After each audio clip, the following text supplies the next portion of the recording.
Yes, thank you, students. So Sumit, thank you for wishes. Okay, so I hope I'm audible to you, right? Sorry.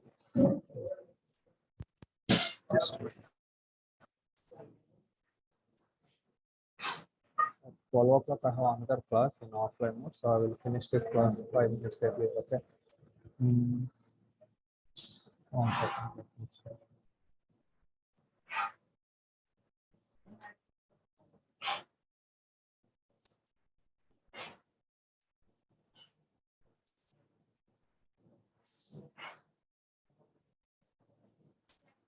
Yes, thank you, Nikhil. Thank you all for wishes. Um, okay, I hope I am audible to you, right, everyone? Am I audible? It will be nice if you are unmuting yourself. Then only I will feel that connection to teach something. Yes. Thank you, Sangeeta. All right. So, yes, I'm audible. Thank you. All right, students. So today I will discuss good things rather than going with traditional classes. We can have some good discussion today. So, so we know that today is a special day. That today is a Teachers' Day in our India. So we are celebrating September 5th as a Teachers' Day in India in order to honor the birthday of second President of India, who is Mr. Sri Sir Sarvepalli Radhakrishnan. Right? So Sir Sarvepalli Radhakrishnan's birthday is celebrated as a National Teachers' Day in India. So I hope I think many foreign students present in this class. So I will take this opportunity to tell the significance of this day in India, why we are celebrating. So before I want to discuss about normally Radhakrishna is great artist. Rather than let us try to see why this day matters, why what contributions done by our Radhakrishna. Okay, so um, is international students? Are you following students? Is everyone listening this class?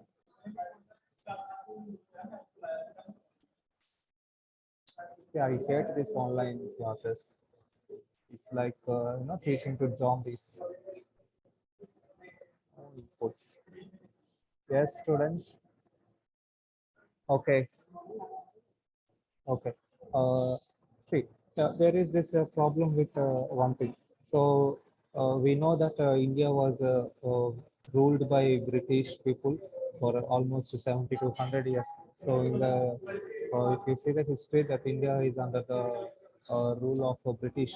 So at that time there is this yes, Britons did they helped us a lot. Literally, literaturely, they have given us opportunities to show our ideas, and they have given us a platform to grow as a nation. Right. I will take this as a positive approach actually because of Britain's invasion that we got. We are connected to the Western people, right? So yeah, exactly, because we got all this beautiful architecture, the railways, this business system, international trade, stocks, all these things has been came to India because of Britain's influence, their invasion. So that is a good thing only in one way. So at this time we got one more issue. The problem is, of course, we have many problems. So one of the problem is there is this huge infiltration of the uh, Christian view, Christian philosophy, Christian culture, and Christian traditional approaches in India. So there are very good scholars of Christian scholars. So they are taking classes in our Indian system, right, in the Indian schools. So now here we got an issue. The problem is all international students might know that our Hinduism is one of the complicated system. See, ours is really complicated rather than a simple monotheistic approach. Here we have polytheistic worship, like we have many gods, right? We have many gods like Ganesha, Shiva, you know, um, Ram, Krishna, many gods are there. So because of this, the Westerns got somewhat confused. So there is one Western critic. So he's a very good eminent professor in one university. Okay, so he started saying that there is no ethics, there is no morals in Hinduism. So the Hinduism like a there is no direction to it. It's like a confused system. So that is what they used to think about Indian thing. Because the problem is we never publicized our books. We never showcased the Hinduism, our literature to the Western world. So they are really clueless. They're clueless about our tradition, our system, our culture, our beliefs, our approach to morals, our ethics, our governance, our self-reliability. So they're really confused about how we as a nation following the rules. So now this came to the light of a person.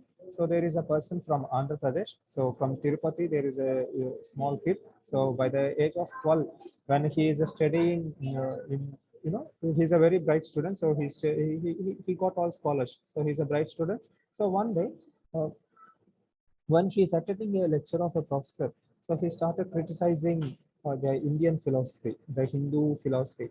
Then he has been introduced to some books by his friend. So he's been given some books, and in the books he saw how the Westerns are thinking about a Hindu view. So they are confused. They are only criticizing us, like there is no clarity, no sense of direction, nothing. So yeah, this became the attention of our Sarvapalli Radhakrishnan. Okay, so this kid is our Sarvapalli Radhakrishnan. Then instantaneously he decided his career. He thought of giving a reply to the Western critics about, he thought of bridging the gap between the Hinduism and the Western world. Okay, so the Western philosophy and the Eastern philosophy has been bridged by our Radhakrishnan. He played a pivotal role in showing the beauty, the standards, he proved that we do have ethics. Whatever critics they said, he proved very politely, very scholarly. He haven't criticized in a anguished manner, like angry or any abusive manner. He showed the beauty of the Hindu philosophy. So yes, as I stated, many of you foreign students, right? You too confused about how we are worshipping all these things. See, from outside it looks like since we are worshipping many gods, there is no direction. But we have the Hinduism has some interesting principles. We believe in afterlife. We believe that a person can go up to 7 lives, then we will get a true moksha. So we will get united with the God. That is the belief. And we used to see everyone as a God, irrespective of your traditions, your beliefs, your thing. We used to see Ram in Jesus. We used to see Krishna in Allah. We used to see all our gods in all multiple religions. So there is this beauty of accepting all principles, and that is something really unique about Hinduism. And also, I'm telling again, students, forget about the political, geopolitical issues. I'm telling whatever issues we have seen in the history, that is due to geopolitics, okay, geological politics. Just for expansion of countries and the political influence caused uh, uh, some misunderstanding about the other traditions. But I'm just talking about the philosophy of Hinduism. I'm not going with the political influences. And of course, in each and every tradition, they will have their own weak spots. They will have their own bad things and good things. Even let us say we do have many bad things like Sati Sahagamana, very bad practice. In this Sati Sahagamana, what we used to do, this is a previous protocol that if a husband and wife, if the husband died, the wife she need to jump into the husband's fire. See, such a bad thing. See, the idea is that the wife will get united with the husband in the heaven. So this is really bad, right? So there are certain bad things in the thing, but yes, uh, and that is the thing about Hinduism.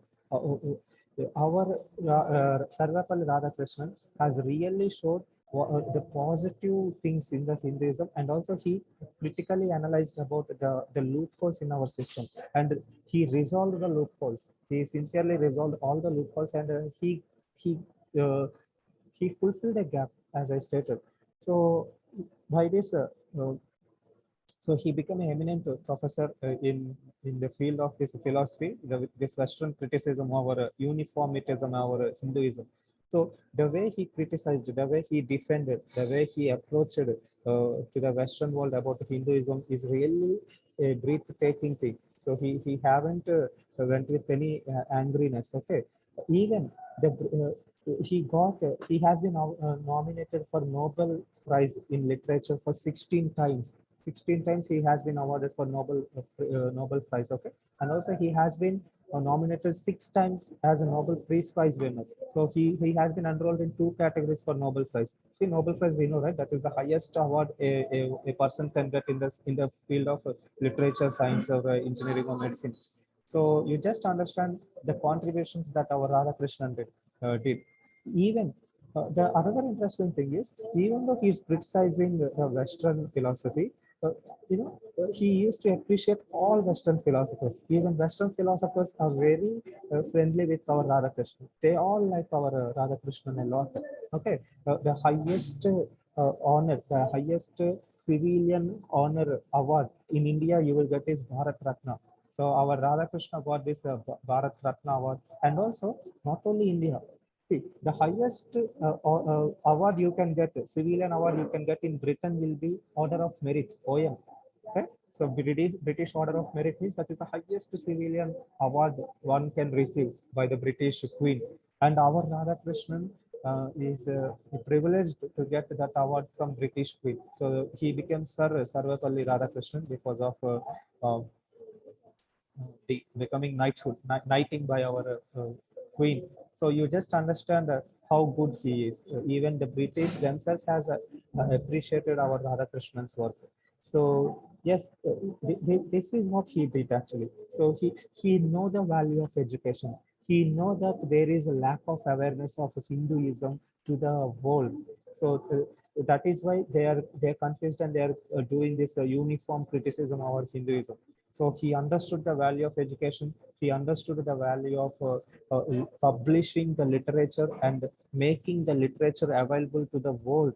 Okay, the Hindu literature, so they can able to interpret it, they can able to go through it, and they themselves can able to understand how rich our system is. In fact, it is the only our system which is globally tolerated, of globally friendship and globally uniting system actually. See, we used to we will accept everything. There is no discriminations in this system. I'm telling again, not politics. Politics. I'm not involving geopolitics here. Okay, just I'm telling about the philosophy. Right? What is the meaning of philosophy? It is a way of life, how we are doing our regular lifestyles. So yes, this has been proven to the Western world by our Radhakrishnan. So he became professor in India. He became professor in Andhra Pradesh. Actually, I'm very proud that he came from my like a Telugu person. He's from Andhra Pradesh and he's from Tirupati. And his father name is Veeraswamy, and my grandfather name is Veeraswamy. So yeah, so there is this good thing about Radhakrishnan. He has a very good scholarly background, and he is an eminent professor. So he became assistant, then eminent, the highest professor grade, and he became the honored guest lecturer in Oxford for teaching literature to Oxford students. So you just see how great he is. So yeah, after he is becoming this very good academic background with becoming professor, so we can appreciate that he is a very good academician. He's a very good teacher. Okay, the world used to fond of our Radhakrishnan. Then he understood that there are problems with this political system. Because of this political influence, the Hinduism has been criticized. So now he understood the importance of politics, and he became the president. Okay, he became the second president of India, and he really reformed the education in India. He emphasized the importance of education within the nation. He know that how a book and how education can change lives. In fact, if we see our our ancestry or our global dominance, all big companies like Google, Microsoft, IBM, Wipro, everything is ruled by an Indian, a person who has this Indian ancestry, right? Like Sundar Pichai, you take Satya Nadella, everyone, right? So yes, we have very good principles. Uh, our principles are really appreciable, right? Uh, and this is all because of education. So today we got this privileges to have this all modern education. We are competing with the world. We are sending our rockets to the Mars. So we have our own standards in the global economy. All this is because of our young generation, of our youth, and how youth become awareness of it because of education. So our Sarvepalli Radhakrishnan played an important role in elevating the education in India. Okay, so and also he know the pain of poverty. Poverty. He came from very poor background. Okay, after he got married by the age of 12. So by the age of 16, he got his. I think by the age of 16, he became father also. Okay, so that is what previous days happens. You know, they will marry very younger age. So at that time, he really struggling to to give food to the wife and the children and taking care of himself, his studies, his academic scholars. By the way, his first book has been published by the age of 18. That means most of you, by the age of your age, he became a global celebrity. By the age of 16, he wrote a book on positive on our Hindu things, ethics. Okay, so you just imagine how bright he is. That's, and also, even though he's scholarly good, he don't have money. He, he he don't have money even to buy a plate, a steel plate or a leaf, a banana leaf. Okay, so what he used to do, he used to clean the floor where he used to take the dinner or lunch. So he will clean the floor and he will keep rice on the floor and he used to eat. So that much painful background he has. So from that painful background, he came and he enlightened the significance of education in India. So that is why. And also, after he's becoming president, and his tenure is one of the best tenure in India. In that 5 years, there is a enormous growth in Indian friendship with the global countries. So yeah, so and also 90% of his savings, 90% of his earnings has been donated for education in the India, for children and for education. So you just see how dedicated he is. So one day the someone asked, "You are so great that we will celebrate your birthday. We will keep holiday for your birthday." Then he said, "No one should keep holiday. I'm not a great person. Rather than on my birthday, treat it as a Teachers Day. I am the educator. I know the significance of education. So just don't close institutions on my day. Rather than you celebrate this to give a token of appreciation of teachers, right? And that is why on his request, his birthday is celebrated as a Teachers Day in India.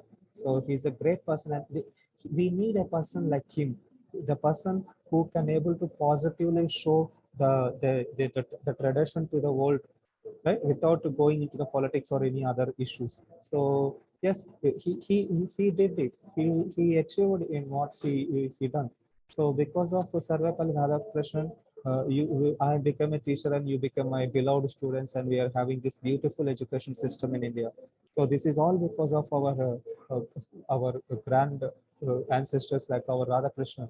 So I will show you some of his work done by Radhakrishnan, then you can understand. He has published almost 10 books, and each and every book is such a fantastic writings. He's a very good literature. See, 16 times nominating for a Nobel Literature Award. See, that means how much good his literature work is. Right? I will show you his literature work so we can understand him better. So usually in Teachers Day, they will discuss all about Radhakrishnan, but I'm telling what contributions he did in the field, why he has been recognized globally. That is what I want to tell you.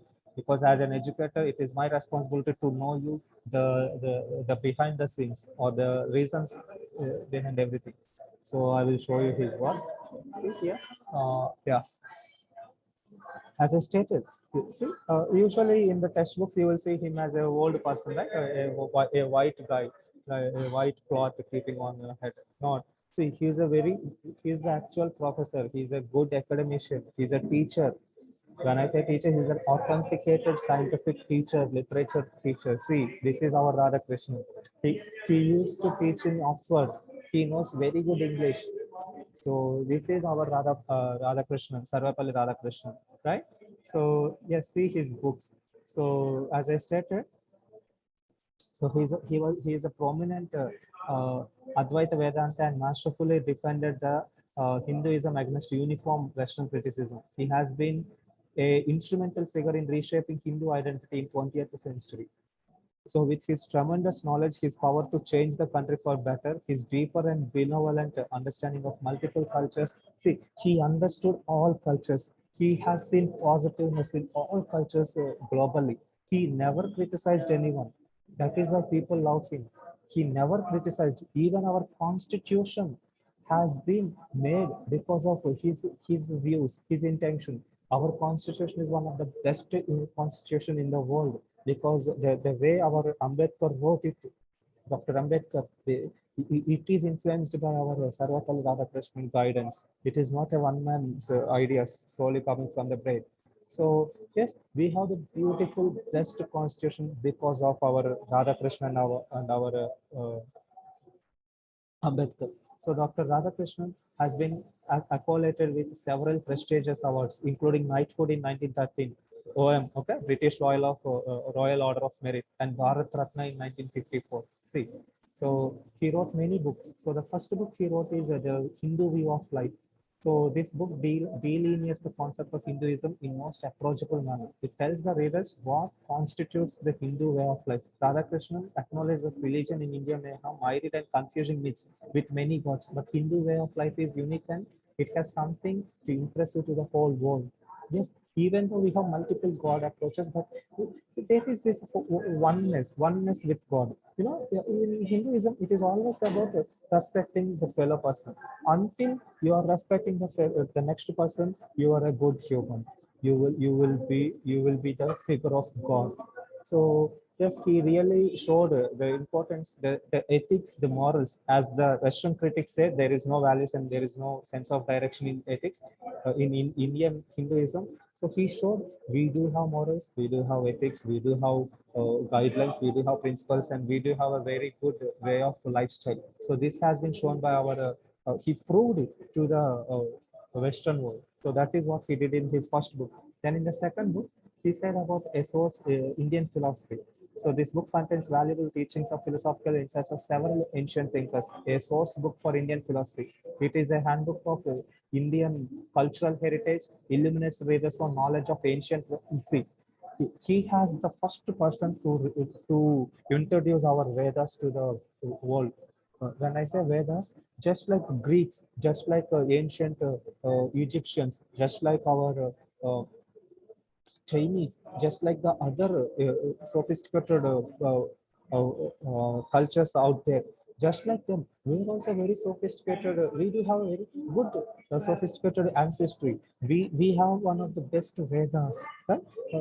In fact, it is we who developed the concept of zero in mathematics, Aryabhatta. Right? The Western world are struggling without zero. They are going with Pythagoras. They are going with their own style of understanding the maths. But the introduction of concept of zero is something which is very unique to Indian philosophy, Indian scholars. So our Aryabhatta understood the significance of shunya. Shunya means a zero. So you just now we know the value of zero, right? You just keep zero beside any number, it will exponentially increase its value. So yes, this has been showed by our Radhakrishnan. This is what we want. We need to show what we are. We need not to criticize anyone. Just to give our literature available to the world, and they will understand it. Right. So this is what he did in his second book. Then in his third book, he showed the idealistic way of life. So they say that we don't have ethics. So he very carefully uh, uh, given the differences between how we are approaching our ethical parameters with their parameters. So there is Eastern ethics and this is Indian ethics, and how both are correct. So Eastern said this is the way of life, and even we do have a similar approach of way of life. So he showed the fundamentals of both comparatively. He showed he never criticized or he never did any wrong thing. He comparatively showed the significance of Hinduism, the way of life. So this is what he did in his third book. Then in his fourth book, yeah, he started comparing all the traditions, all the ideas wonderfully, including Christianism, Judaism, the Gnosticism, Neoplatonism, Islam, everything he stated, and in everywhere he showed it. Yeah, this is good positiveness in this one, and this is what in Hinduism also stated. So he meticulously showed all the positiveness. See, we all are good people only. There is no such thing as bad. These bad things happening because of the boundaries in the countries. Apart from the boundaries, there is no. All humans are good actually. All traditions, all approaches, all philosophies are very good. There is no wrong in any philosophy actually. Okay, unless and until you are showing some bias with some boundaries, some political influence, only we will get these problems. If not, there is no problems with anyone, right? So you never undergo to influenced by these political things. If someone criticizing, you just imagine they are fooling us. Maybe they have some other intentions in their brain. Maybe politics are going on. Usually everything is good only, right? So that is what he showed to the world. The philosophy of Rabindranath Tagore. So Tagore's philosophy also very, very nice. He is the one who is responsible for our national anthem, Sare Jaha Se Acha. So he wrote it. He's a very good philosopher from Kolkata. Okay, the way he wrote the material is very nice. So he got Nobel Prize in literature. Rabindranath Tagore, very nice philosopher. He discussed about it and the pursuit of truth. This is really I want to tell in Hinduism. We are always ready uh, to to accept, to adopt the truth. If someone said this is the correct one, we are doing wrong and this is correct, we are ready to take the truth. That's why, see, once upon a time, Sati Sahagamana is bad thing. Okay, it is a bad thing only. The wife jumping into fire, what is it? Nonsense, right? So, yes, scientifically that is wrong. How can, that is a violation of human rights? That is a violation of gender. That is a gender bias. There is so much discrimination among males and females. Why female need to jump in males to fire? Why male? So why not males? Why not males can jump when wife is died? Why there is this discrimination? So yeah, the pursuit of truth is very important. So the Hindus really understood the truth, and we today there is no more such bad practices. If something is bad, we know we rectified them. So yeah, that is one thing. This book states about how we are day by day we are evolving, how we are binding science, religion, and culture, how we are coexisting peacefully with all multiple ideas. So it is only Hinduism that really appreciates all types of multiple ideas around the world. If you say, if you say that this particular way of life is that good, then we will take it. We never deny. When I say we, Hinduism. Okay. By the way, personally, I'm agnostic. I'm a universal person. I look everything in a neutral way. We cannot be biased. Definitely, everywhere there will be loopholes. Loopholes given by some factors influenced by politics or some other things. So if we are generalizedly, categorizing them, then we can really appreciate the global system. If you have something bad in your brain, definitely that will leads to bad behavior. You be positive, then you can able to appreciate everything. So his seventh book discussed about religion, science, and culture, how these three need to be coexisted and why it is important. So this is really important because this happened in the history. So previously, some people believed that Earth is the center of universe. Okay, because that is what their book said. Because those books written by some innocent people. At that time, they don't have these advanced science. So innocent people thought that at the center of earth, and everyone believed, and that is what they wrote in their books, religious books. So, there is one person called Bruno. So Bruno said that rather than earth is center to the universe, the sun is center, and earth is just rotating. And that contradicted their beliefs. They killed him alive. They burned him alive. But such a level intolerance is not there in Hinduism. We accepted that yes, this is correct. So that is there in there is very less nothing. We are very flexible at it. So this is not the heart of Hinduism. So yes, just like the way Islam is good, the way Christianity, the way Buddhism, everything is good, and Hinduism is also just like a philosophical principles they have. We are also following same principles, and we are also having same, you know, innocent heart, just like them, or everyone is innocent in our hearts. So he showed the heart of Hinduism, right? And in his ninth book, he said about the living with a purpose. So yes, in his living with a purpose, he really emphasized it is not about the traditions, it is not about the practices that we are going. That is not a problem. See, at last, we should have a purpose, whether we are influencing the people's life or not, whether we are positively uplifting the country's growth or not, whether we are positively increasing the the standards, the health, the standards of a person. Okay, so he emphasized about the great freedom fighters, like the significant roles done by the Swami Dayanand, Raja Ram Mohan Roy, Sardar Patel, then Lajpat Rai. So the Chandra Bose, okay, Jagadish Chandra Bose. So he showed the importance of all freedom fighters and their appetite to keep their motherland. That is also not wrong, you know. Keeping the mother, the patriotism is our thing that shows our gratitude to our motherland.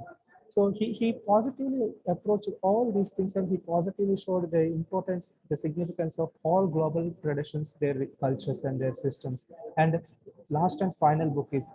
Then he passed away, unfortunately. So his book is a faith renewal. So he said that why can't we start rewriting the faith? Why can't we have this, the next generation faith?